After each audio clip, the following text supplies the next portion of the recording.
Ang next na magtatanong, si Vix. Long time Big's boss. Wow. Ano na lang, kasi ano yung kaibahan ng love team ninyo dun sa mga ibang love teams? Ano yung dapat namin asahan pa? Wala. Bago sila. Siguro, bago kami na love team. Mas bagay sila. Ah? May ganun. Mas bagay.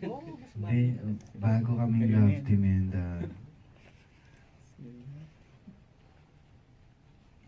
ikaw.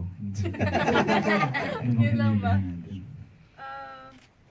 Kasi different love team, iba-iba sila ng the way sila magpakilig sa tao eh.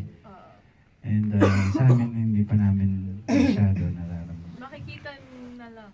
Kapag ka umere na, hindi natin malalaman Tsaka, yung feeling ko we both came from like fresh, different love teams. Tapos biglang pinag-pair tayo.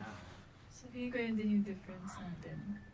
Parang ngayon they're starting to make others, like other love teams work with different people din.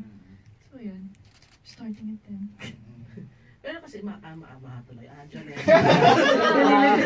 Diba, na ano mo ng pagiging maha? Kasi diba, super galing ni Maha and then sasabihin ka dito ng character ni Maha. So paano mo pinagandaan yung character mo since you have to parang gayahin si Maha in some points? Galing yan. Wow. Marami kaming naging preparations. Actually, nag-workshop din kami ni Ate Maha together. Kasi syempre, pag sinasapian niya ako, kailangan may makita kayong piece of Maha sa akin. So, nagkaroon kami, yun, parang nag-workshop kami, in-observe ko kung paano siya, pinag-usapan namin anong gagawin ng character niya na kailangan pareho ng character ko, mannerisms, ayun. And I'm so happy kasi ang laki nung in-improve ng parang ito yung bonggang role mo so far, di ba? Most And, challenging. Diba? Most challenging. And are you pressured ba na ito kasi super challenging yung role? Oh, super, nung una. Actually, nung first taping day namin, kunento ko to kay Direk.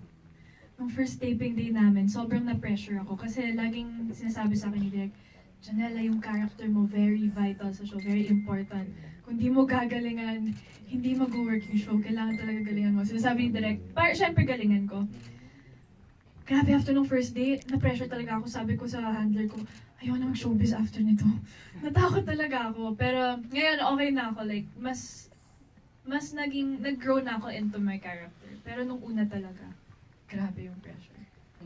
For Joshua naman, kasi parang imbis na gano'n ka ba dito?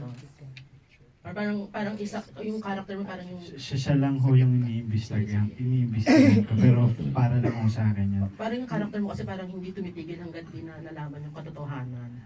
Kasi ako may experience yung character ko nung kabataan niya na nagsinungaling din siya, na pinaniwala niya yung mga kapatid niya na totoo yung killer bride. Tapos na wala siya doon nung namasakir yung buong pamilya niya. So, Yun ang inaalam mo. ang lala lang nung nangyari sa kanya dahil sa pagsisinungaling niya. So ngayon, nung lumaki siya, dala-dala niya yun. Hanggang sa ayaw niya na nung sinungaling. So hindi siya naniniwala sa multo, hindi siya naniniwala sa mga sapi na yan. And hanggang sa dumating yung si Emma, ayun, doon na nagsimula yung pagka-hate ko sa kanya. Pero at the same time, love ko rin. So, pero in real life ba, Real life. hindi, I mean, Naku, baka maagaw ang mic. Baka makuha ang mic. tama na parang hindi tumitigil hanggang di nalalaman yung katotohanan, parang relate sa character mo. Oo naman, pero nasa tao rin yung sasabihin niya yung totoo, hindi. Pero ikaw ba yung tao na handa ka na malaman yung katotohanan even if na masakit to? Oo naman. Kaysa naman tumagal pa, di ba? And I think, Medyo pinahagingan naman ang Thank you. Biggs. Ito po ang next. Galing ha. Grabe ka, Biggs. Magaling sumegway. Ang galing sumegway si Biggs. Ayan. So, good afternoon. Ikaw na mag-habang. Okay.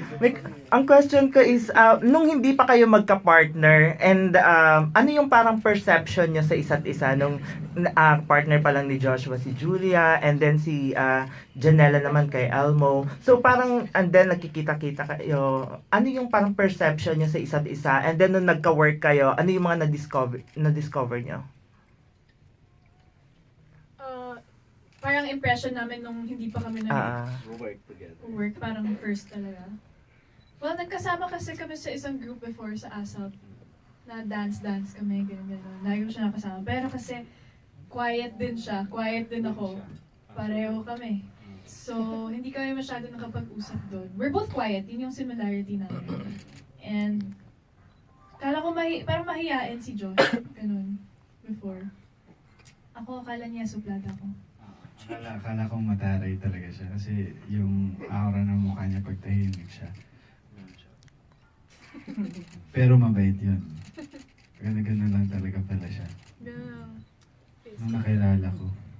Tapos ano pa nga po ba yun? Tanong niya ulit po. ano yung mga na-discover mo kay Janela? Discover. Mm-mm. Na-discover ko, syempre nung una, yung impression ko sa kanya, kala ko mataray. Tapos nung na-discover ko sa set, kalog din pala siya, makulit, bungis-ngis.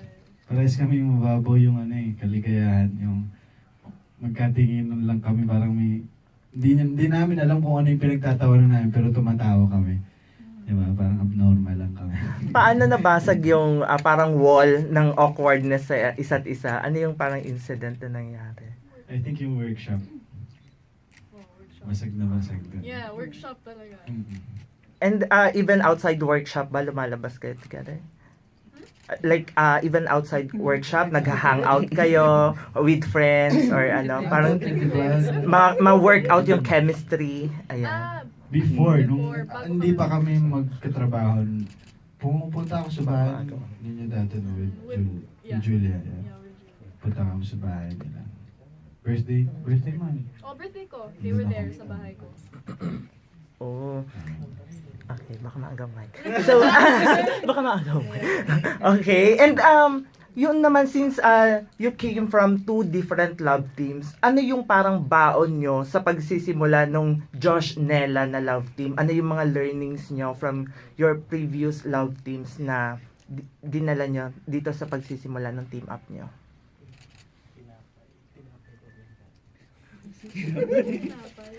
Baon, tinapay. May bugong lang doon. Ikaw. Parang ano yung mga do's and don'ts kung meron? Ako feeling ko, important ngayon na kahit nasa love team ka, you can stand on your own. So parang ang natutunan ko for my last is, dapat hindi kayo masyadong nag-rely sa isa't isa lang. Like, kailangan to make it, yes, you're your love team, pero kailangan mag-grow din kayo individually. Parang ganun. Oo nga. Oo nga. Parang ganun din ako. Parang kailangan na hindi natatapos yung dream nyo. Kumbaga, open pa rin kayo na mag-work with other actors. Ayun po. Okay. And last question for Joshua. Yes po. Ano yun? Ano yung mas challenging na part sa'yo? Yung magkaroon ka ng bagong love team dito sa The Killer Bride o yung role mo na very light lang as Elias na parang nagtitaping? Actually, yung si Elias, akala ko noon na hindi siya challenging. Pero habang tumatagal yung taping natin, taping namin, nasa-challenge ako.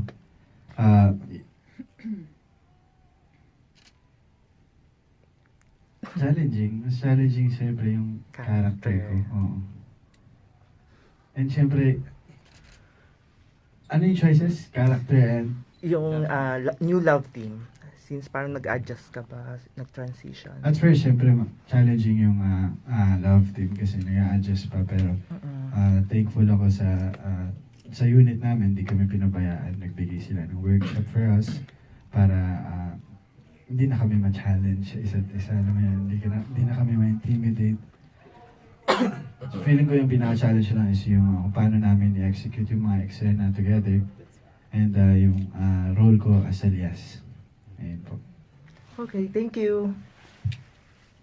Thank you po. Thank you very much. Oo, dapat talaga hindi tayo dependent sa love team, diba? Kasi kapag after ng show, kung wala ka ng love team, pwede ka pa rin solo actress or actor. Ganda yun. Parang si Madge. Josh, paano mo bang i-describe? You already spoke about your character, Elias. paano mo ba i-describe